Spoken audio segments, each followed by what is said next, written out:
বীরভূমে বেআইনি কজওয়ে নির্মাণে চাঞ্চল্য।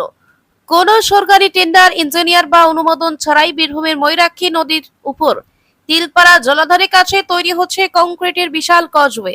খরচ প্রায় 5 কোটি টাকা। কাজ করছেন পাথর ব্যবসায়ী টুলু মণ্ডল ও বালি ব্যবসায়ী কাজল শাহ। জেলা ট্রাক মালিক সমিতি দাবি করেছে 6,500 ট্রাক থেকে প্রতিদিন 200 কোটি টাকা করে তোলা হবে এই নির্মাণে। তবে প্রশাসনের অনুমোদন ছাড়াই জাতীয় সম্পদ নদীর ওপর এই নির্মাণে প্রশ্ন উঠেছে সর্বত্র। সেচ দপ্তর জানিয়েছে তারা কেবল নো অবজেকশন দিয়েছে, নির্মাণের দায় তাদের নয়। বিরোধীদের অভিযোগ, তৃণমূল শাসিত বীরভূমের দুর্নীতি এখন নিয়ম। পরিবেশবিদরা বলছেন নদীতে কংক্রিটের কজওয়ে সম্পূর্ণ বেআইনি ও পরিবেশ বিধি বিরোধী। দেখুন, যখন তিলপাড়া ব্যারেজটা ড্যামেজ হয়ে যায় তখন বীরভূমের একটা অংশের সঙ্গে আর একটা অংশের যোগাযোগ ব্যবস্থা পরিষ্কার বিচ্ছিন্ন হয়ে যায়। তখন আমিও ব্যক্তিগতভাবে জেলা পরিষদ আধিকারিকদের সঙ্গে নিয়ে ইরিগেশন ডিপার্টমেন্টের মিনিস্টারকে চিঠি লিখেছিলাম যে আপাতত বীরভূম জেলাকে সচল রাখতে গেলে একটা অস্থায়ী ব্রিজ নির্মাণের একান্ত প্রয়োজন আছে। যদি জেলা পরিষদকে অনুমোদন দেওয়া হয় তো জেলা পরিষদ ওই অস্থায়ী ব্রিজটা নির্মাণ করতে ইচ্ছুক, এই মর্মে আবেদন করেছিলাম। যাই হোক, ইরিগেশন ডিপার্টমেন্ট আমাদের কাছে কোনো এ বিষয়ে সদুত্তর দেয়নি বা ইরিগেশন ডিপার্টমেন্টের কাছ থেকে আমরা কোনো পারমিশন পাইনি। আর আপনাদের জানা থাকবে, নদ নদী ক্যানেল এগুলো পুরোটা ইরিগেশন ডিপার্টমেন্টের ব্যাপার।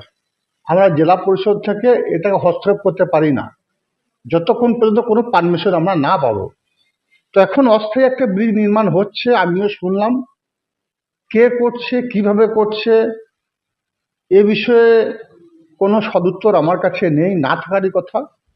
তো আমি আপনাদেরকে বলবো, বীরভূম জেলা প্রশাসনিক কর্তা ডিএম সাহেব আছেন, ওনার কাছে বিষয়টি জানলে ভালো হয়, হয়তো উনি বিষয়টা বলতে পারবেন। টেন্ডার হয়ে করা উচিত ছিল।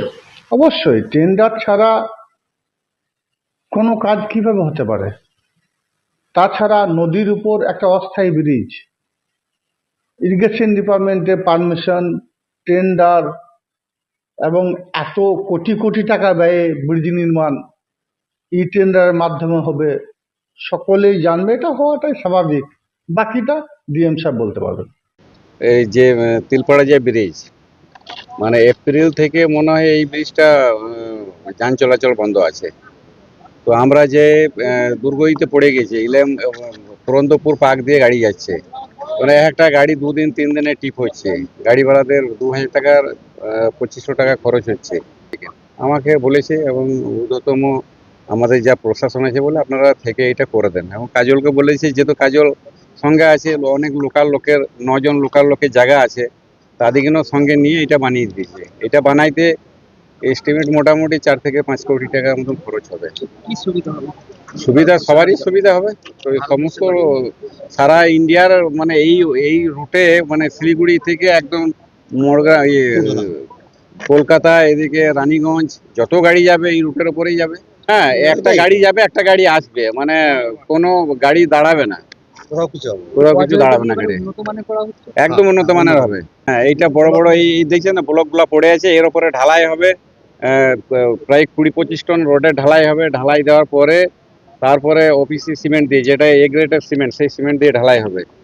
কতদিন সময় নিয়েছে ওরা? আমরা টার্গেট নিয়েছি মোটামুটি 15 দিনের মধ্যে চালু করে দেবো।